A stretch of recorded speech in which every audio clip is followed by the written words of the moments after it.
Welcome to Shri Rajiv Gandhi IAS academy. Friends, இந்த வீடியோவில் மே 8, 9 மற்றும் 10ஆம் தேதிகளுக்கான கரண்ட் அஃபேர்ஸ் எல்லாமே பார்க்க போகிறோம். சரி, வாங்க பார்க்கலாம். ஃப்ரெண்ட்ஸ், இந்த வீடியோடைய நோட்ஸ் எல்லாமே கீழே பிடிஎஃபாக டிஸ்கிரிப்ஷன் கொடுத்துருக்கோம். அதெல்லாமே கிளிக் பண்ணி டவுன்லோட் பண்ணிச்சிங்க. அப்புறம் நம்ம டெலகிராம் குரூப் லிங்க்மே கீழே டிஸ்கிரிப்ஷன் கொடுத்துருக்கோம். அதிலேயுமே கிளிக் பண்ணி ஜாயின் பண்ணிங்க. நம்முடைய டெலகிராம் குரூப்பில் கரண்ட் அஃபேர்ஸ் குயிசஸ் நடத்திட்டு வரோம். நீங்களுமே ஜாயின் பண்ணி அட்டன் பண்ணிக்கலாம். ஓகே, சரி வாங்க பார்க்கலாம். ஃபஸ்ட்டு, தமிழக முதல்வராக திரு விஜய் அவர்கள் எந்த சட்டப்பிரிவின்படி பதவியேற்றார்? இதற்கான ஆன்சர் ஆர்டிக்கிள் 164. இப்போ பார்த்தீங்க அப்படின்னா விஜய் அவர்கள் இப்போ முதல்வராக பதவியேற்றுட்டார். அப்போ தமிழ்நாட்டுடைய முதல்வர் இப்போது ஜோசப் விஜய் அப்படிங்கிறவர் தான். அவருக்கு பதவி பிரமாணம் பண்ணி வைத்தது யார் அப்படின்னா தமிழ்நாட்டுடைய ஆளுநராக இருக்கிற ராஜேந்திர விஸ்வநாத் ஆர்லேக்கர் அப்படிங்கிறவர். இப்போ நம்ம சில முக்கியமான ஆர்டிக்கிளை தெரிஞ்சுக்கணும். முதல்ல ஆர்டிக்கிள் 164 1, ஒரு மாநிலத்துடைய முதல்வர் மற்றும் அந்த மாநிலத்துடைய பிற அமைச்சர்கள் இவங்களுக்கு பதவி பிரமாணம் செய்து வைக்கிறது யார் அப்படின்னா அந்த மாநிலத்துடைய ஆளுநர் தான். அதே மாதிரி இதில் அமைச்சர்கள் முதல்வருடைய பரிந்துரையினால தான் நியமனம் செய்யப்படுவாங்க.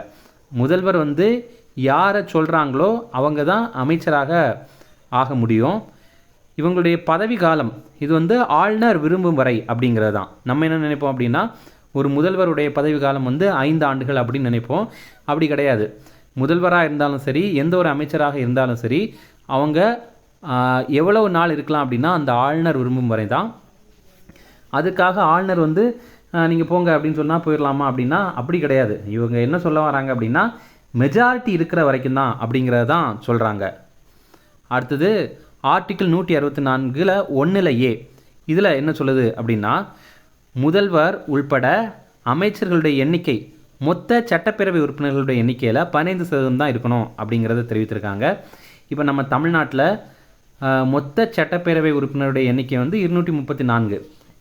இதில் 15% மட்டும்தான் அமைச்சர்களாக இருக்கணும். அதிகபட்சமாக அவ்வளோதான் இருக்கணும் அப்படிங்கிறத தெரிவிக்கிறாங்க.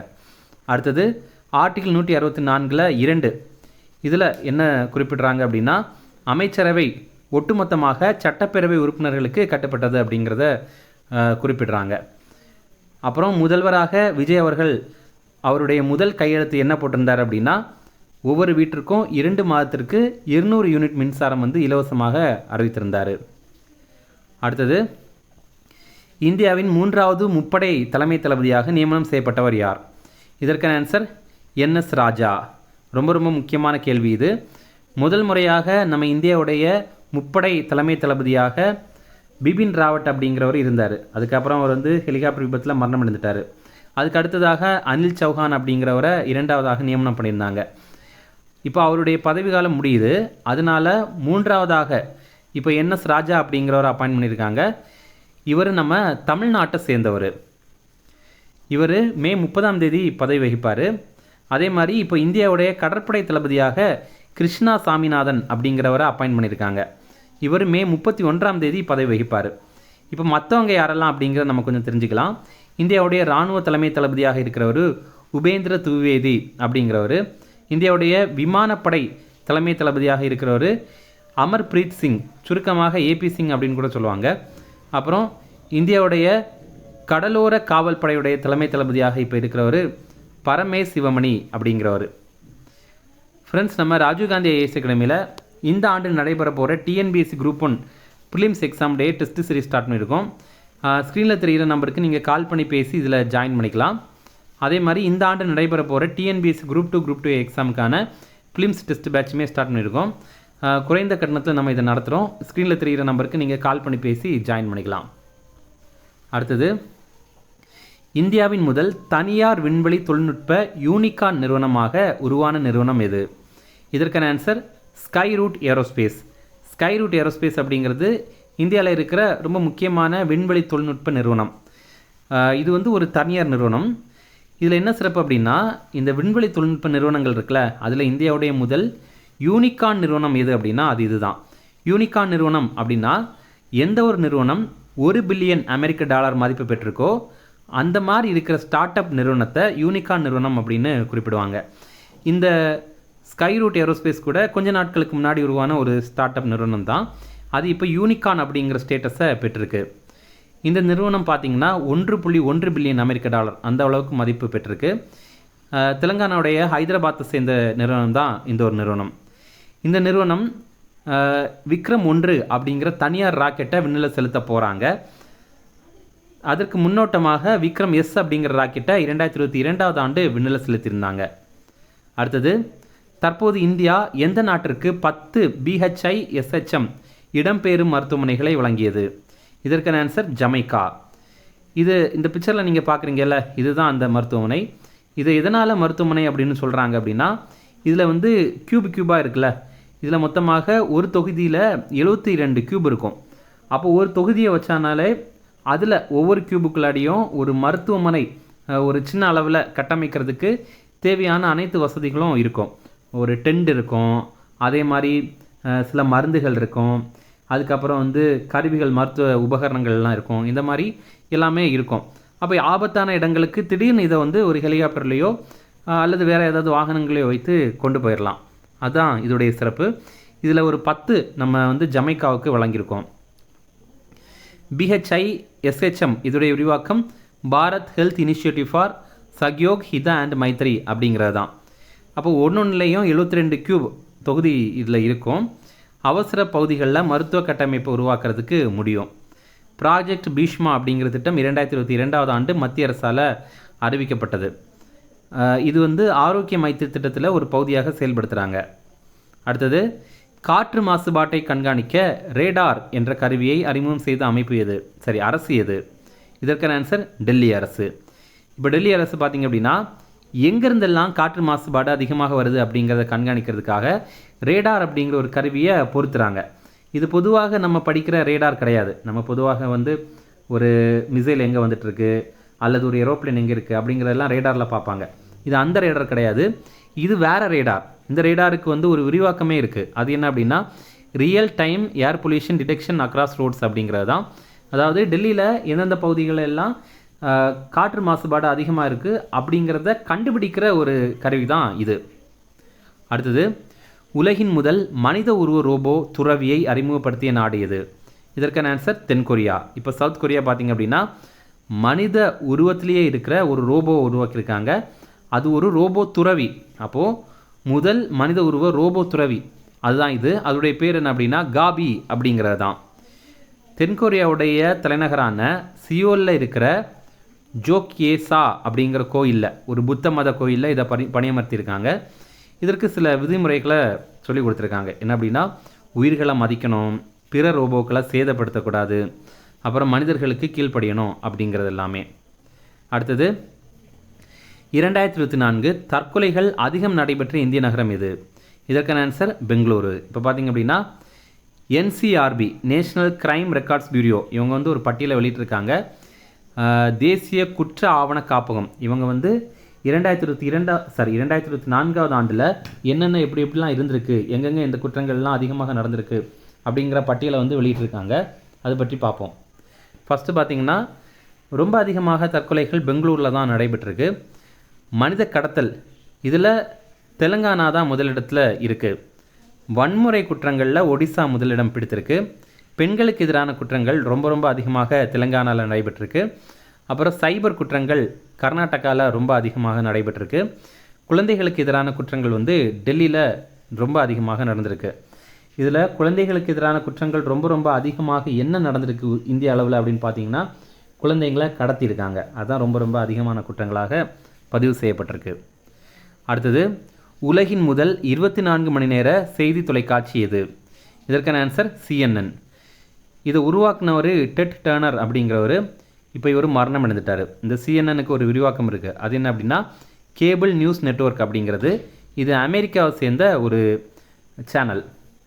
அடுத்தது, மத்திய திரைப்பட சான்றிதழ் வாரியத்தின் தலைவராக தேர்வு செய்யப்பட்டவர் யார்?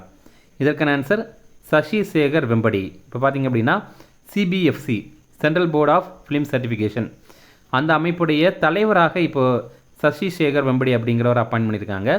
மத்திய திரைப்பட சான்றிதழ் வாரியம், இப்போது ஜனநாயகன் மாதிரிப்பட்ட திரைப்படங்களுக்கெல்லாம் என்ன பிரச்சனை அப்படிங்கிறது நமக்கு தெரியும். இந்த CBFC வந்து இன்னும் சான்றிதழ் கொடுக்கல அப்படிங்கிறது தான் பிரச்சனை. அதனால் இவ்வளோ நாள் ரிலீஸ் ஆக முடியாமல் அது இருக்குது. அது மாதிரி திரைப்படங்களுக்கு சான்றிதழ் கொடுக்குற ஒரு அமைப்பு தான் இந்த CBFC. இதோடைய தலைவராக இப்போது சசி சேகர் வெம்படி அப்படிங்கிறவர் அப்பாயின்ட் பண்ணியிருக்காங்க. இந்த ஒரு அமைப்பை 1951 உருவாக்கியிருந்தாங்க. இது வந்து 1952 ஆண்டு கொண்டு வரப்பட்ட சினிமோட்டோகிராஃப் ஆக்ட் அதன் கீழே தான் செயல்படுது. இப்போ இந்த மாதிரி ஆக்டெல்லாம் நீங்கள் எங்கெல்லாம் பார்க்குறீங்களோ அதோடைய ஆண்டுகள் வந்து ஞாபகம் வச்சிங்க. ஏன்னா வந்து நம்ம எக்ஸாமில் இந்த ஆக்டை கொடுத்துட்டு அது எந்த ஆண்டு இயற்றப்பட்டது அப்படின்ற மாதிரி கேட்பாங்க. இந்த சிபிஎஃப்சியுடைய தலைமையகம் மும்பையில் இருக்குது. இது மத்திய தகவல் மற்றும் ஒலிபரப்புத்துறை அமைச்சகத்துக்கு கீழே செயல்படுது. அடுத்தது கேம்பிரிட்ஜ் ஆசிரியர் விருது 2026 பெற்ற இந்திய ஆசிரியர் யார்? இதற்கான ஆன்சர் சோமா மண்டல். இப்போ பார்த்தீங்க அப்படின்னா சோமா மண்டல் இவங்க டெல்லியில் இருக்கிற ஜிடி கோயங்கா பப்ளிக் பள்ளியில் பணிபுரிகிறாங்க. ஆசிரியராக பணிபுரிந்துட்டுருக்காங்க. இப்போது கேம்பிரிட்ஜ் அர்ப்பணிப்புள்ள ஆசிரியர் விருது 2026 ஆண்டுக்கானது இவங்களுக்கு வழங்கியிருக்காங்க. தெற்காசிய பிராந்திய பிரிவில் தான் இது இவங்களுக்கு வழங்கியிருக்காங்க. கொஞ்ச நாட்களுக்கு முன்னாடி நம்ம இந்தியாவை சேர்ந்த மற்றொரு ஆசிரியரான ரூபுல் நாகி இவங்களுக்கு உலகளாவிய ஆசிரியர் பரிசு கிடைத்திருந்தது. ஓகே, அடுத்தது தற்போது தொடங்கப்பட்ட ஜனனி டிஜிட்டல் தளம் எது தொடர்பானது? இதற்கான ஆன்சர் மருத்துவம். இப்போ பார்த்தீங்க அப்படின்னா தாய் மற்றும் சேய் இவங்களுக்கான ஆரோக்கிய சேவைகள் வழங்குறது, அப்புறம் அது சம்மந்தமான தகவல்களை டிஜிட்டலில் பதிவு பண்ணி அதை மேலாண்மை பண்ணுறதுக்காக ஜனனி அப்படிங்கிற ஒரு திட்டத்தை மத்திய அரசு தொடங்கி வைத்திருக்காங்க. ஜனனியுடைய விரிவாக்கம் journey of antenatal natal and neonatal integrated care அப்படிங்கிறது தான். அடுத்தது தற்போது எத்தனை வயதுக்கும் மேற்பட்ட தொழிலாளர்களுக்கு இலவச மருத்துவ பரிசோதனை தொடங்கப்பட்டது? இதற்கான ஆன்சர் 40. இப்போ பார்த்தீங்க அப்படின்னா இந்தியாவில் பணியாளர்கள் இருக்காங்கல்ல அவங்களுக்கு வந்து இலவச மருத்துவ பரிசோதனை திட்டத்தை தொடங்கி வைத்திருக்காங்க. 40 வயது மற்றும் அதற்கு மேற்பட்ட வயது இருக்க அனைத்து தொழிலாளர்களுக்கும் இந்த திட்டத்தை வந்து தொடங்கி வைத்திருக்காங்க. இது என்ன திட்டம் அப்படின்னா வருஷத்துக்கு ஒரு முறை இலவசமாகவே உடல்நல பரிசோதனை வந்து வழங்கப்படும். இது மத்திய தொழிலாளர் மற்றும் வேலைவாய்ப்பு துறை அமைச்சகத்துக்கு கீழே தான் செயல்படுத்துகிறாங்க. இப்போ நம்ம வந்து மருத்துவ பரிசோதனை அப்படிங்கிறனால இது மத்திய சுகாதாரத்துறை அமைச்சகத்துக்கு கீழே வருது அப்படின்னு நினச்சிடக்கூடாது. இது வந்து தொழிலாளர் தொடர்பானனால மத்திய தொழிலாளர் மற்றும் வேலைவாய்ப்பு துறை அமைச்சகத்துக்கு கீழே தான் வருது அப்படிங்கிறத நம்ம ஞாபகம் வச்சுக்கணும். அடுத்தது 22வது காமன்வெல்த் டேபிள் டென்னிஸ் சாம்பியன்ஷிப் எங்கு நடைபெற உள்ளது? இதற்கான ஆன்சர் டெல்லி. இப்போ பார்த்திங்க அப்படின்னா டெல்லியில் தியாகராஜ் ஸ்டேடியத்தில் தான் இதை நடத்த போகிறாங்க. ஜூலை 27 இந்த ஆண்டு ஆரம்பித்து ஆகஸ்ட் 2 வரைக்கும் இது நடைபெற போகுது. அடுத்தது இந்தியாவின் முதல் உள்நாட்டிலேயே தயாரிக்கப்பட்ட கிளைடு ஆயுத அமைப்பு எது? இதற்கான ஆன்சர் தாரா. இப்போ பார்த்திங்க அப்படின்னா தாரா அப்படிங்கிற ஒரு வெப்பன் சிஸ்டத்தை உருவாக்கி அதை பரிசோதனை பண்ணியிருக்காங்க. தாராவுடைய விரிவாக்கம் டாக்டிக்கல் அட்வான்ஸ்டு ரேஞ்ச் ஆகுமெண்டேஷன் அப்படிங்கிறது தான். தாரா அப்படிங்கிற ஆயுத அமைப்பு இப்போ இதை பரிசோதனை பண்ணியிருக்காங்க. இதை பரிசோதனை செய்த அமைப்பு டிஆர்டிஓ மற்றும் இந்திய விமானப்படை. டிஆர்டிஓ அப்படின்னா defence research and development organisation அப்படிங்கிறது தான். இந்த ஆயுத அமைப்பில் பார்த்திங்கன்னா ஒரு சிறப்பு இருக்குது. அது என்ன அப்படின்னா பொதுவாக இது ஒரு பாம் மாதிரி ஸ்ட்ரைட்டாக கீழே போய் வந்து வெடிக்காது. இது வந்து ஒரு நம்ம வந்து ஏரோப்ளேன்லேருந்து இதை ஏவி இருந்தாலும் அது கொஞ்சம் தூரம் அப்படியே கிளைட் ஆகிட்டு, அதாவது கொஞ்சம் தூரம் அப்படியே பறந்துட்டு போய் தான் வெடிக்கும். ஓகேவா, அதுதான் இதோடைய சிறப்பு. அப்போது இந்த ஆயுத அமைப்பை இப்போது ஜாகுவார் போர் விமானத்திலேருந்து ஏவி பரிசோதனை பண்ணியிருந்தாங்க. தாரா இது இந்தியாவுடைய முதல் உள்நாட்டிலேயே தயாரிக்கப்பட்ட கிளைடு ஆயுத அமைப்பு. அதுதான் கிளைடு அப்படிங்கிறாங்க. கிளைடு அப்படின்னா அப்படி கொஞ்சம் அப்படியே சாய்ஞ்சு பறந்து போய் வெடிக்கிறது அப்படிங்கிறது தான். அடுத்தது இப்போது இந்தியாவில் கண்டம் விட்டு கண்டம் பாயும் ஏவுகணையும் பரிசோதனை பண்ணியிருக்காங்க. இது அணு ஆயுதங்களை சுமந்து செல்கிற திறன் கொண்டது. ஐசிபிஎம் அப்படிங்கிறது தான் இதோடைய சுருக்கம். இதோடைய ஃபுல் ஃபார்ம் என்ன அப்படின்னா இன்டர்கான்டினென்டல் பேலிஸ்டிக் மிசைல் அப்படிங்கிறது தான். அதாவது கண்டம் விட்டு கண்டம் பாயிற ஏவுகணை அப்படிங்கிறது தான் இதோடைய அர்த்தம். இதை வந்து ஒடிசாவில் இருக்கிற சந்திப்பூர் அருகில் இருக்கிற அப்துல் கலாம் தீவில் பரிசோதனை பண்ணியிருக்காங்க. அப்துல் கலாம் தீவு இதோடைய பழைய பேர் வந்து வீலர் தீவு அப்படிங்கிறது. இப்போ புதிதாக இது அப்துல் கலாம் தீவு அப்படின்னு அழைக்கிறாங்க. அடுத்து முக்கிய தினங்கள் பார்க்கலாம். ரவீந்திரநாத் தாகூர் ஜெயந்தி. ரவீந்திரநாத் தாகூர் வந்து மே 7 பிறந்தார். நம்ம எதனால் இதை படிக்கிறோம் அப்படின்னா நம்ம டிஎன்பிஎஸ்சி சிலபஸில் ரவீந்திரநாத் தாகூரை வந்து குறிப்பிட்டிருக்காங்க. அதாவது தேசிய தலைவர்களில் பார்த்திங்க அப்படின்னா சுபாஷ் சந்திரபோஸ், அப்புறம் வந்து பகத்சிங், காந்தி இவங்களுடைய பேர்கள் பட்டியலில் ரவீந்திரநாத் தாகூருடைய பேருமே இருக்குது. அதனால் நம்ம கொஞ்சம் தெரிஞ்சு வச்சுக்கலாம். இவர் கொல்கத்தாவில் 1861 மே 7 பிறந்தார். இவருக்கு வந்து நோபல் பரிசு கிடைத்திருந்தது. 1913ஆவது ஆண்டு இவருடைய கீதாஞ்சலி அப்படிங்கிற படைப்பிற்காக இலக்கியத்திற்கான நோபல் பரிசு இவருக்கு வழங்கியிருந்தாங்க. இவருடைய சிறப்பு பெயர்கள் பார்த்திங்கன்னா வங்காளத்தின் கவிவாணர். அதாவது இவர் கொல்கத்தாவில் தானே பிறந்திருக்காரு, அதாவது பெங்காலில் தானே பிறந்திருக்காரு. அதனால் இவர் வந்து வங்காளத்தின் கவிவாணர், த பாட் ஆஃப் பெங்கால் அப்படின்னு குறிப்பிடுறாங்க. அப்புறம் குருதேவ், கவிகுரு, விஸ்வகவி, இதெல்லாம் அவருடைய சிறப்பு பெயர்கள். அப்புறம் தேசிய கீதங்கள், இவர் வந்து இந்தியாவுடைய தேசிய கீதமான ஜனகணமன இதை எழுதியிருக்காரு. அதே மாதிரி வங்கதேசத்துடைய தேசிய கீதமான அமர் சோனார் பங்களா அப்படிங்கிற தேசிய கீதத்தையுமே இவர் தான் எழுதியிருக்காரு. அடுத்தது உலக தலசீமியா தினம், இது மே 8ஆம் தேதி. ஹீமோக்ளோபின் உற்பத்தியை பாதிக்கிற மரபணு நோய் தான் இந்த தலசீமியா அப்படிங்கிறது. இந்த ஆண்டு இந்த தினத்திற்கான கருப்பொருள் என்ன அப்படின்னா, இனி மறைக்க வேண்டாம், தெரியாததை கண்டறிவோம், கவனிக்கப்படாதவர்களுக்கு உதவுவோம் அப்படிங்கிறது தான். அடுத்தது உலக செஞ்சிலுவை மற்றும் செம்பிறை நாள், இது மே 8ஆம் தேதி. பொதுவாக நமக்கு ரெட் கிராஸ் அப்படிங்கிற அமைப்பை நம்ம கேள்விப்பட்டிருப்போம். அது என்ன அப்படின்னா, பல்வேறு பகுதிகளில் ஏதாவது ஆபத்து அப்படின்னா இவங்க போய் வாலண்டியரிங் பண்ணி உதவு பண்ணுவாங்க. அதே மாதிரி பார்த்திங்கன்னா இரத்த தானம் பண்ணியிருப்பாங்க. இந்த மாதிரிப்பட்ட ஒரு அமைப்பு ரெட் கிராஸ் அப்படிங்கிற அமைப்பு. அதே மாதிரி இன்னொரு அமைப்பு தான் செம்பிறை, அதாவது ரெட் கிரசன்ட் அப்படிங்கிற ஒரு அமைப்பு. அப்போ இந்த இரண்டு அமைப்புகளுக்கான தினமாக இந்த மே 8ஆம் தேதி இருக்குது. இந்த ஆண்டுக்கான கருப்பொருள் மனிதநேயத்தை உயிர்ப்புடன் வைத்திருத்தல் அப்படிங்கிறது தான்.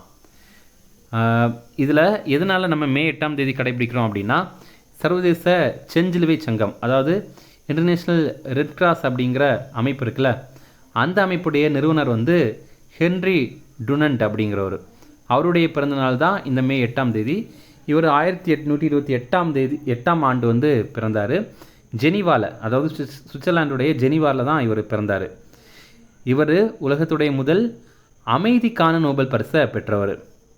அடுத்தது உலக கருப்பை புற்றுநோய் தினம், இது வந்து மே 8ஆம் தேதி. இந்த ஆண்டுக்கான கருப்பொருள் எந்த ஒரு பெண்ணையும் கைவிடக்கூடாது அப்படிங்கிறது தான். இந்த ரிவிஷன் பார்க்கலாம். தமிழக முதல்வராக திரு விஜய் அவர்கள் எந்த சட்டப்பிரிவின்படி பதவியேற்றார்? இதற்கான ஆன்சர் ஆர்டிக்கிள் 164. அடுத்தது இந்தியாவின் 3வது முப்படை தலைமை தளபதியாக நியமனம் செய்யப்பட்டவர் யார்? இதற்கான ஆன்சர் என்எஸ் ராஜா. அடுத்தது இந்தியாவின் முதல் தனியார் விண்வெளி தொழில்நுட்ப யூனிகான் நிறுவனமாக உருவான நிறுவனம் எது? இதற்கான ஆன்சர் ஸ்கைரூட் ஏரோஸ்பேஸ். அடுத்தது தற்போது இந்தியா எந்த நாட்டிற்கு 10 BHISHM இடம்பெயரும் மருத்துவமனைகளை வழங்கியது? இதற்கான ஆன்சர் ஜமைக்கா. அடுத்தது காற்று மாசுபாடை கண்காணிக்க ரேடார் என்ற கருவியை அறிமுகம் செய்த அரசு எது? இதற்கான ஆன்சர் டெல்லி அரசு. அடுத்தது உலகின் முதல் மனித உருவ ரோபோ துறவியை அறிமுகப்படுத்திய நாடு எது? இதற்கான ஆன்சர் தென்கொரியா. அடுத்தது 2024 தற்கொலைகள் அதிகம் நடைபெற்ற இந்திய நகரம் எது? இதற்கான ஆன்சர் பெங்களூரு. அடுத்தது உலகின் முதல் 24 மணி நேர செய்தி தொலைக்காட்சி எது? இதற்கான ஆன்சர் CNN. அடுத்தது மத்திய திரைப்பட சான்றிதழ் வாரியத்தின் தலைவராக தேர்வு செய்யப்பட்டவர் யார்? இதற்கான ஆன்சர் சசி சேகர் வெம்படி. அடுத்தது கேம்பிரிட்ஜ் ஆசிரியர் விருது 2026 பெற்ற இந்திய ஆசிரியர் யார்? இதற்கான ஆன்சர் சோமா மண்டல். அடுத்தது தற்போது தொடங்கப்பட்ட ஜனனி டிஜிட்டல் தடம் எது தொடர்பானது? இதற்கான ஆன்சர் மருத்துவம். அடுத்தது தற்போது எத்தனை வயதுக்கு மேற்பட்ட தொழிலாளர்களுக்கு இலவச மருத்துவ பரிசோதனை தொடங்கப்பட்டது? இதற்கான ஆன்சர் 40. அடுத்தது 22வது காமன்வெல்த் டேபிள் டென்னிஸ் சாம்பியன்ஷிப் எங்கு நடைபெற உள்ளது? இதற்கான ஆன்சர் டெல்லி. அடுத்தது இந்தியாவின் முதல் உள்நாட்டிலேயே தயாரிக்கப்பட்ட கிளைடு ஆயுத அமைப்பு எது? இதற்கான ஆன்சர் தாரா. அப்புறம் போன வீடியோவில் நம்ம டிஎன்பிஎஸ்சி எக்ஸாமில் கேட்ட ஒரு ப்ரீவியஸ் இயர் கேள்வி கேட்டிருந்தோம். அதற்கான ஆன்சர் பார்க்கலாம். இது வந்து பாபர் தொடர்பான போர்கள். ஃபஸ்ட்டு முதலாம் பானிபட் போர், இது வந்து பாபருக்கும் இப்ராஹிம் லோடிக்கும் இடையில் நடைபெற்றது. இரண்டாவதாக கனுவா போர், இது பாபருக்கும் ராணா சங்காவுக்கும் இடையில் நடைபெற்றது. மூன்றாவதாக சந்தேரி போர், இது பாபருக்கும் மேதினி ராய் இவங்க 2 பேருக்கும் இடையில் நடைபெற்றது.